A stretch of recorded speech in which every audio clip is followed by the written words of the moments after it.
Hello, I'm FerrousPilot, and today we're going to be playing some 10-Second Ninja X. This is a time-based platformer by 4Circle Interactive. They sent me the key, so I was like, hey, I'll try it out.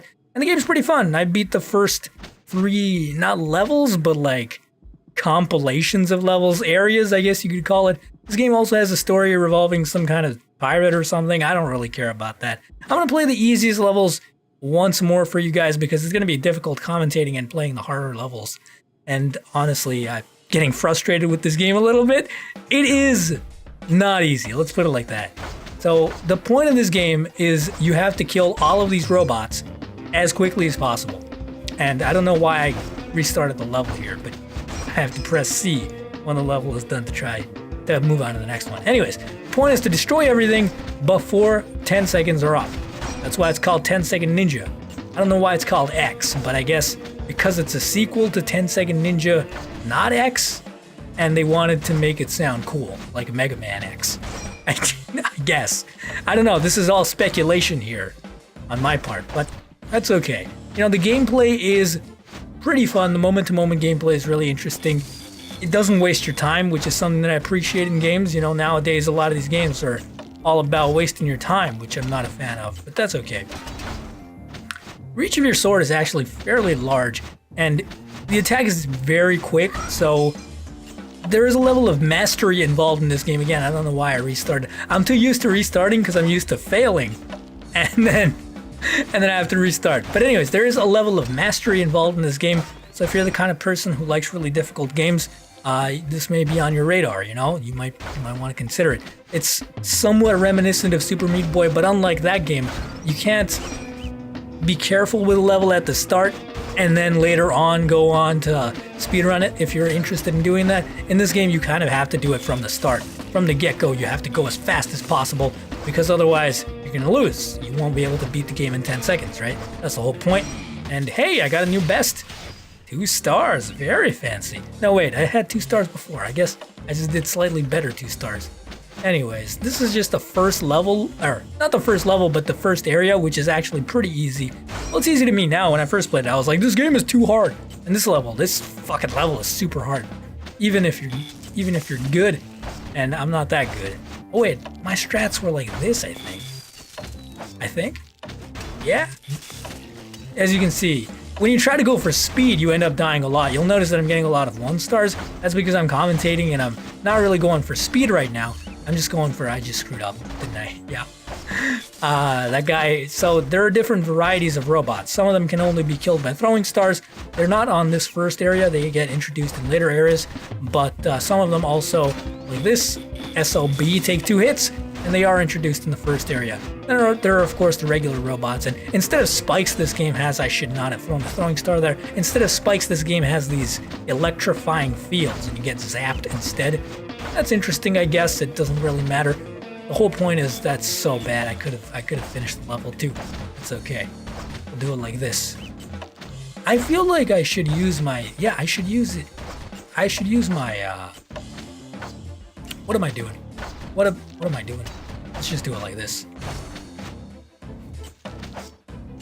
Come on. I see the difficulty kicks in after a while, as you can tell, and then you start to get frustrated. And this is definitely that type of game. Like, you've played it a million times before, or you've not because you know that you're gonna get frustrated and you won't play it again. This game is hard. Okay, there's no getting around that. It's a difficult game, and I just screwed up. But I think nope, did not make that jump. So you have to save through 2 of your throwing stars for that guy up there. So I mean, I like to use one on this guy because he's a jerk. And then these guys are not so bad, you know, you can kill them and then boom.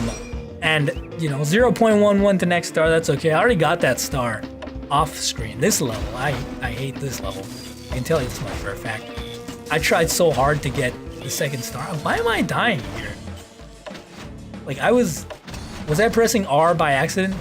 That's the worst thing I've ever done. Oh man, okay. Come on. And this is the first area, is what you don't understand. Later areas, you get introduced to these like switches that get thrown by when you toss a shuriken at them and all kinds of crazy things. these levels get really tough. If they look pretty simple to you right now, this is not representative of what the game is later on. So don't fall into that trap of believing that it's not as hard as it may seem, because it seems easier than it actually is. Okay, here's the plan. First of all, we take out this guy. Then we take out these 3 guys. Then we take out this guy, this guy. Basically, you got to be very careful with your use of throwing stars. Oddly, I feel like this game, while it's sort of advertised as being a game mostly about mechanical skill, a lot of it is actually about the approach you take to the level. So you've got to have a bit of strategy to what you do. Otherwise, you're just going to fail. And I'm not going to do this. So this is the highest level of level that I've unlocked. I'll show you the hardest one I've unlocked so far. And it's basically like, you have to memorize so much shit. It's out of control. So you kill this guy. Oh no, this is a bad start. Let's try this again. Kill this guy and these guys. And kill this guy and this guy. And then you take out that guy. That guy can only be taken out by a throwing star. If you try to kill him with your sword, you just die. Because he's got electrifying fields around him. So you gotta use the ranged weapon in order to do that. It doesn't matter that you throw it from melee range. You still gotta use your throwing star. I don't quite understand, but that's okay. I don't know what this does, but I'm gonna assume that it's important, and there you go. I just died. I think I actually ran out of time on that one. I'll do it once more, and then I'll give up and go back to some of the levels that I've already beaten, so that I'm more confident with my ability to succeed. That was bad. That was also very bad. Okay, so what I can do here, I have a solution in my head, which is I need to use my long-range weapons on those 2 guys after I flip the switch. And then we go like this. Oh my gosh, I can do it. See, this is the problem. This is why I get into games like this. I'm like, oh, you know, it's just 10 seconds. I can totally do it. I just need to try a couple more times and it'll be fine. Nope. I need to kill the guy lower first. That makes sense. And a lot of it is about trial and error, this game. That's something that I know not a lot of people will enjoy, or something that a lot of people won't enjoy, but then there are a lot of people who will enjoy that. And a lot of it is actually about formulating a plan, like I said. See, you'll notice that mechanically, yes, this game does require a certain amount of mechanical skill, and there are some tricks to get the highest level medals, but in order to progress, you only need to get 2 stars. I said medals, didn't I? Stars. You only need to get to 2 stars in order to progress. But this is gonna fail because I spent way too long standing around. But you can get up to 3, so there is that level of becoming better than you are. But the thing is, it's like, because you need to get both in order to progress, that means that getting 1 star is actually kind of pointless. Like, I don't know why it's there, other than just to be like, well, you know, you beat the level once, that's cool, good job. It's not really a good job because you can't progress, but whatever. I guess that's okay. Some people want to play. So, okay, I say you can't progress, but you can move on to the next level once you've beaten one. It's just that in order to move on to the next area, you have to actually get 2 stars on all the levels, or, well, you need to get a total of 20 stars. So if you get like 3 stars on one of the levels, then you can get 1 star on one of them and be fine. But basically, the idea is you have to get, on average, 2 stars on every level. This is bad. Let's just restart. Okay, this is actually my last one. Like, come on. I need to, you know what? No. Okay, it's my last one after I get up there to the 2 guys, because dying earlier than that is just sad. You know, I need to at least get up there and try my strats out. Otherwise, what's even the point? Oh no, come on. Why am I dying in the early part now? I guess I'm just throwing because I'm mad? This is just a poor performance. You know what? Let's try it out. Oh no, that was sad. Let's do this.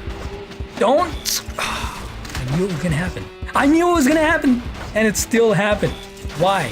Why? It's like I'm learning the failures, and my muscle memory is taking me to the failures instead of where I need to be at. And this one's gonna be a failure because of the timing issue. So I might as well restart here and try this again. You know, my style of commentary is not as fast as the gameplay is in this game, so it takes a little bit of getting used to. Oh no, what the hell is going on? Why can't I'm becoming worse at the level. That's not what you want to hear. Oh, this is bad. Oh no, I could have beaten it. Well, let's go back to the ship and do some easier levels. Also, they have this like entire like ship area and stuff for some reason. I don't know exactly what it's for. You go into this generator room. Let's see what happens when I fall off. It's just, what? This is a secret area. What? Are you trying to leave? That's rude. What the hell is going on?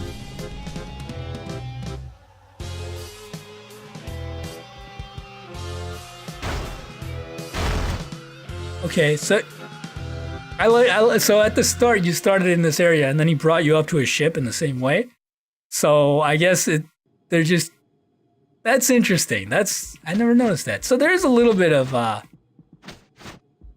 interesting things put into the game. Also, when I unlocked this third level, some guy came and followed me into the levels, and he was like pausing the game to give me help hints, and then I ended up killing the guy because he was causing me to lose the levels. It's actually hilarious. Anyways, that's 10 Second Ninja X. There you go. It's brutally hard, time-based platformer, and it's on Steam, I think, for $10 right now. It got released on July 19th. Thanks for watching, and I'll see you next time. Bye!